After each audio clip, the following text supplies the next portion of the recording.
Hello అండి. నేను ఇప్పుడు చేపల మార్కెట్‌లో ఉన్నానులెండి. మీకు ఒక వీడియో తీసి ఇక్కడ ఉన్న రకరకాల చేపల్ని, పీతలు, రొయ్యలు ఇవన్నీ చూపిద్దామని ఒక చిన్న వీడియో తీస్తున్నాను. ఇక్కడ ఉన్న చేపల్ని ఏమేం పేర్లతో పిలుస్తారో కూడా తెలీదండి నాకు. చాలా వాటికి నాకు తెలీదు. చూడండి ఒక్క వీడియో తీద్దామని చేపయితే మేము తీసేసుకున్నాము. కటింగ్ జరుగుతుంది. ఈలోపు ఒక చిన్న వీడియో తీస్తున్నాను. ఇక్కడ టైగర్ ప్రాన్స్ గూడా ఉన్నాయండి. చూడండి నేను ఇప్పుడు ఇంటికొచ్చేసి చేపలైతే శుభ్రంగా క్లీన్ చేసేసి, నేను ఉప్పు, పసుపు, కారం పట్టిచ్చేసి, నూనెతో సహా నూనె గూడా 2 స్పూన్లు, 3 స్పూన్లు నూనె గూడా వేసేస్తే చక్కగా ఉప్పు, కారం ముక్కలకి నీట్‌గా పట్టేసుకుంటాయన్నమాట.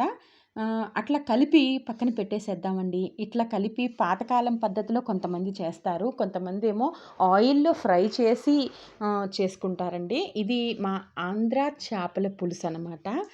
చేపల కూర చాలా మంచిదండి ఆరోగ్యానికి. కొంతమంది పిల్లలు ఇష్టపడరు. ఎందుకంటే చేపలంటే ఇష్టమే. కాకపోతే ముళ్ళు తీసుకొని తినాలని బద్ధకం అనమాట.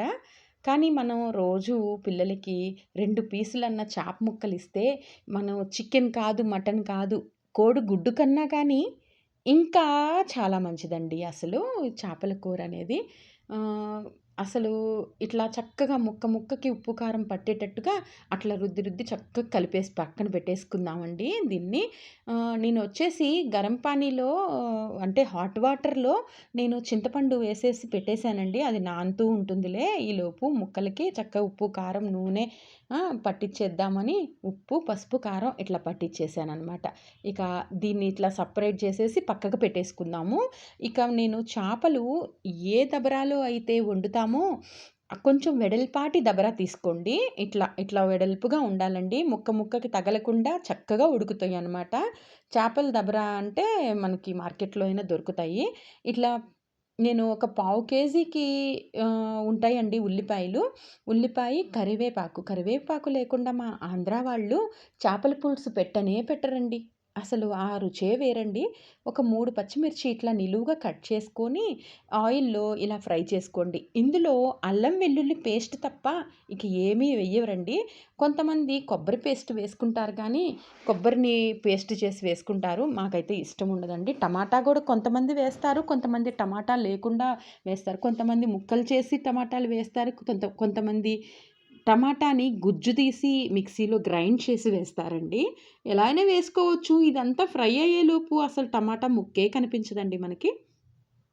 ఇప్పుడు రుచికి సరిపడినంత ఉప్పు వేసుకోండి. ఎక్కువ మాత్రం వేయొద్దండోయ్! ఎందుకంటే మనం ముందుగా చేపలకి ఉప్పు, పసుపు, కారం ముక్కలకి పట్టించి పెట్టాం కదా! కాబట్టి ఇందులో మీరు తక్కువే వేసుకోండి. ఆఖరిలో పులుసు ఉడికేటప్పుడు మీకు చాలకపోతే అప్పుడు యాడ్ చేసుకోవచ్చు. ఇప్పుడు నేను ఒక స్పూన్ మాత్రమే అల్లం వెల్లుల్లి పేస్ట్ వేశానండి. తాజాగా మనం అప్పటికప్పుడు అల్లం వెల్లుల్లి పేస్టు నూరుకొని వేసుకుంటేనే చాలా మంచిదండి. కొంతమంది ఉప్పు, పసుపు కలిపి ఫ్రిడ్జ్‌లో పెట్టి స్టోర్ చేసుకుంటారండి. అలాంటివి స్మెల్లే మారిపోతదంట. అస్సలు వాడకూడదండి అలాంటివి. ఫ్రెష్‌గా మీరు అప్పటికప్పుడు వేసుకొని యూజ్ చేసుకోండి. ఇప్పుడు చక్కగా ఆయిల్ సెపరేట్ అయిపోయింది చూసారు గదండీ! ఆయిల్ ఇట్లా సెపరేట్ అవ్వాలి. అంటే మసాలా ఫ్రై అయింది అని అర్థం అనమాట. ఇప్పుడు పోసుకోవాలండి మనం చింతపండు పులుసు. నేను చిక్కగా తీసుకున్నాననమాట చింతపండు పులుసు. కాబట్టి ఇందులో నేను ఒక 1 గ్లాస్ వాటర్ గూడా పోస్తానండి. ఎందుకంటే ఈ చేప ముక్కలు వేయాలి కదండీ! మరగాలి కదా! మరిగినప్పుడు కొంచెం క్వాంటిటీ తగ్గిద్దనమాట చేపల పులుసు. ఇట్లా మరిగేటప్పుడు మనం ఒక్కొక్క ముక్క చేపల పులుసులో ఇట్లా చేప ముక్కల్ని వదిలేసేయాలి. ఇట్లా చక్కగా ఉడుకుతాయనమాట అండి. ఇంకేం లేదు. పిల్లలకి ఇష్టం లేని వాళ్ళకి మనం అలవాటు చేయాలి చేప ముక్కలు. ప్రోటీన్ అండి. రోజు 2 పీసులు చేప ముక్కలు తింటే చాలా మంచిదండి కళ్ళకి. డాక్టర్లు కూడా చేపలు మంచిదని చెప్తుంటారు కదండీ! అంతేనండి. ఇంత ఈజీగా ఇప్పుడు ముక్క ఉడికినాక మనం గంటెతో అస్సలు కదపకూడదనమాట. ఒకసారి చూడండి ముక్కలు ఇట్లా మరిగేటప్పుడు ఒక 15 నిమిషాలు చాలండి చేప ముక్క తొందరగా మగ్గిపోతాయనమాట. ఇట్లా గుడ్డతో మాత్రమే పట్టుకొని అలా కదపాలి. అంతేనండి. గంటెలు పెట్టకూడదు. ముక్క చిదురు చిదురు అయిపోయిద్దనమాట. అంతేనండి. తయారైపోయింది మన చేపల కూర. కొత్తిమీర చల్లేసేసి ఇక తినేసేయండి. ప్లీజ్ మీకు నచ్చిందనే అనుకుంటున్నానండి.